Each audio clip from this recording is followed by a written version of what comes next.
July 23, 1977, 9:45 p.m., on Lepton Road, Huddersfield, West Yorkshire, England, a night that would change the lives of a community forever. A young woman, 19-year-old Barbara Leach, was found brutally murdered, with multiple injuries and a severed ear. It was a gruesome scene that would haunt investigators for years to come. The once peaceful street was now a crime scene, with police tape and forensic experts swarming the area. This would be the sixth confirmed murder attributed to the notorious Yorkshire Ripper. As we walk through the crime scene, the vivid images come to life, the sound of police sirens, the faint smell of blood and smoke, the eerie glow of camera flashes illuminating the darkness. A small crowd of onlookers gathers, whispering to each other in horror and disgust. The body of Barbara Leach lies motionless, her face contorted in a permanent scream. A single shoe lies nearby, a gruesome reminder of the violence that had unfolded. The Lepton Road junction, once a bustling hub of activity, is now a macabre shrine to the victim's tragic fate. Peter Sutcliffe stands at the center of this maelstrom, his twisted mind consumed by a lust for violence and control.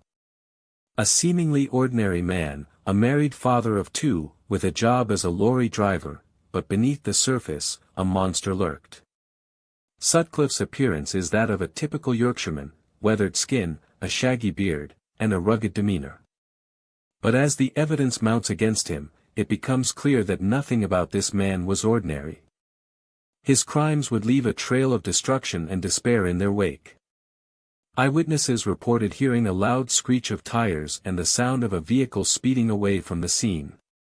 One witness claimed to have seen a man in a white van, later identified as Peter Sutcliffe, fleeing the area. Another witness reported seeing a girl being attacked and dragged into a nearby alleyway. He became increasingly isolated and withdrawn, leading a double life as a serial killer. As the investigation into his crimes unfolds, we will explore the twists and turns of a case that would captivate the nation and leave a lasting impact on the world.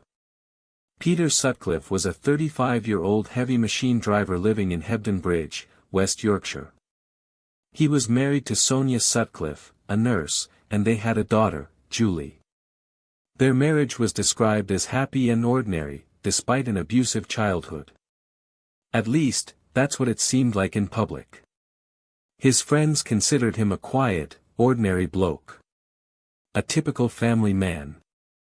Sutcliffe worked as a truck driver, a job that required a lot of travel. He enjoyed socializing with his friends and would often go on nights out. But some people who knew him noticed he was a bit of a loner, preferring the company of his wife and family. He was a bit of a control freak, preferring routine and order. His wife, Sonia, thought he was a good father to their daughter, Julie. Sutcliffe's friends described him as a likable, relatable guy, who you wouldn't think twice about trusting. He seemed like any other ordinary bloke living a normal life. But behind closed doors, he was leading a double life. And it's this double life that makes his story so fascinating. He was a serial killer, a master of deception, and this is his story. Sutcliffe and his wife, Sonia, were the epitome of a happy couple. But that all changed when Sonia fell pregnant with their second child. Sutcliffe, feeling overwhelmed, began to distance himself from his family. He was struggling with the pressures of work and family life. Was something triggering his dark thoughts? He didn't show any signs of his twisted nature to those around him. As a child, Sutcliffe had a strained relationship with his mother, who he described as cold and distant. Did this have a lasting impact on his psyche? Were warning signs ignored by those close to him? Only time will tell. And now, he was a master of deception, and his story still haunts me to this day. And now, I have a question that I still can't answer. What would have happened if Sutcliffe had never been caught? It was a chilly autumn evening, October 30th, 1977, in the sleepy residential area of Manningham, Bradford, West Yorkshire. The sun had just set, casting a dark shadow over the streets. The air was crisp, with a hint of dampness that seemed to cling to everything it touched. The residents of this tight-knit community were heading home from work, unaware of the horror that was about to unfold. The streets were quiet, save for the occasional passing car that cut through the darkness. In the days leading up to this fateful night, Peter Sutcliffe had been seen cruising the streets of Manningham in his Austin Maxi, a car that would become infamous in the hunt for the Yorkshire Ripper. His modus operandi involved targeting vulnerable women, often in areas where they were known to congregate. He would select his victim, often approaching them with a courteous demeanor, and then, without warning, he would attack, frequently bludgeoning them to death. As the body count rose, so did the pressure on the police, who were struggling to keep pace with the killer's sinister trail. The people of Manningham were living in fear, with many feeling like they were walking on eggshells, never knowing when they might become the next victim. On that night, Sutcliffe struck again, stalking his prey through the dark and deserted streets of Manningham. He spotted 28-year-old Jennifer Rubin, a married mother of two, who had been out with friends at a local pub. As she made her way home, Sutcliffe pulled up alongside her in his car, flashing his headlights to get her attention. He approached her, and with a swift and brutal motion, he struck her on the head with a hammer. Jennifer fell to the ground, where Sutcliffe proceeded to bludgeon her multiple times, leaving her for dead.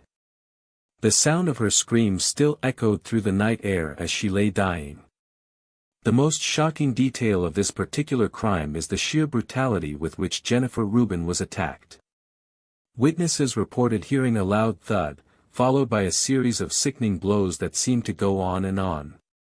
When police arrived on the scene, they found Jennifer's body lying in a pool of blood, her skull crushed beyond recognition. The horror of this scene was etched into the memories of everyone who witnessed it, and it would become a defining moment in the hunt for the Yorkshire Ripper. As police swarmed the area, they began to piece together the events of that fateful night.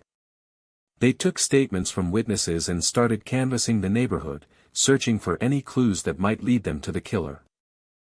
The hunt for the Yorkshire Ripper was on in earnest, with the police working around the clock to track down the person responsible for Jennifer's brutal murder.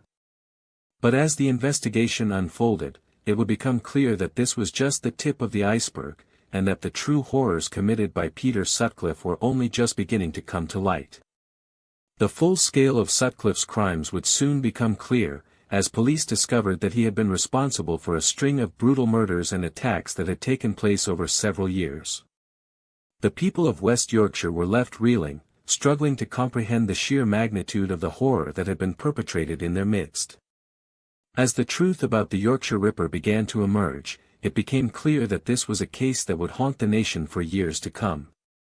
But for Sutcliffe, the game was far from over. He was just getting started. The investigation into Jennifer's murder would become one of the largest and most complex in British history, with detectives working around the clock to track down the killer. As the search for Sutcliffe intensified, the police found themselves facing a daunting task: to catch a man who seemed to be always one step ahead. The people of West Yorkshire were living in a state of terror, knowing that the killer was still out there, waiting for his next victim. And as the days turned into weeks, and the weeks turned into months, the police began to realize that they were in a desperate game of cat and mouse with a serial killer who seemed to have no intention of stopping. Now you guys, I want to know, what do you think really happened that night in Manningham? Did Sutcliffe know Jennifer, or was she just a random victim? Comment below with your theories, and let's get the discussion started. When Peter Sutcliffe first began his killing spree in 1975, police responded by forming a task force to hunt down the person responsible, dubbed the Yorkshire Ripper. They initially focused on interviewing sex workers, prostitutes, and pimps in an attempt to gather information. However, these conversations were often hampered by the fact that sex workers were frequently reluctant to cooperate with the authorities. As the number of victims continued to rise, police began to cast a wider net, interviewing men and individuals with potential connections to the crimes. Unfortunately, their efforts were initially hindered by a lack of forensic evidence and a scarcity of leads. The key piece of evidence that changed everything was a tape recording of a man's voice, claiming responsibility for the murders and taunting the police. This audio recording was sent to the police and media outlets, and it became a crucial part of the investigation. The recording's distinctive Yorkshire accent helped investigators to narrow down their search, but it also provided a challenging lead to pursue. The voice on the tape claimed to be the Yorkshire Ripper, and it included graphic details about the crimes. Despite the unsettling content, the recording proved to be a vital piece of evidence in the case. As the investigation progressed, several men were identified as potential suspects, including Peter Sutcliffe, a man named Christopher Donaldson, and a serial killer named Peter Manuel.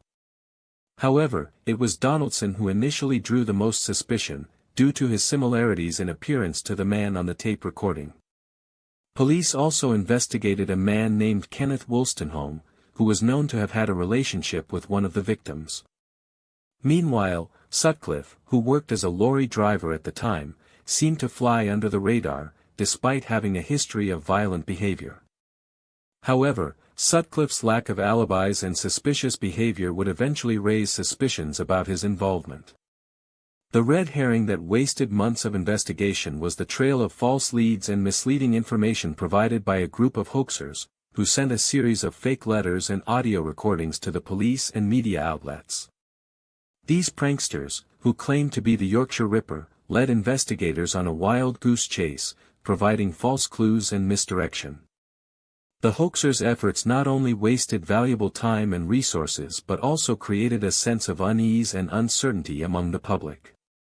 The community was left feeling frightened and unsure of who was behind the murders. In the end, the hoaxers' actions only served to heighten the sense of desperation and urgency surrounding the case. The twist or revelation nobody predicted. The voice of God, it was something Peter Sutcliffe claimed had driven him to commit these heinous crimes, a defense he used in court but ultimately, a defense that would not save him. His claim was that the voice of God had told him to kill prostitutes, a twisted reason for the brutal slaughter of 13 innocent women and the attempted murder of 7 others. This was not the first time we've seen this kind of twisted logic from a serial killer, but it's certainly one of the most chilling. The way in which Sutcliffe used his twisted faith to justify his actions is a reminder that there are no bounds to human depravity. More detail on the twist. Sutcliffe's claim that the voice of God instructed him to kill was at the center of his defense, but his lawyers argued that his faith was being used as a shield to deflect the true nature of his crimes. They argued that Sutcliffe was suffering from a severe mental illness that prevented him from being held accountable for his actions.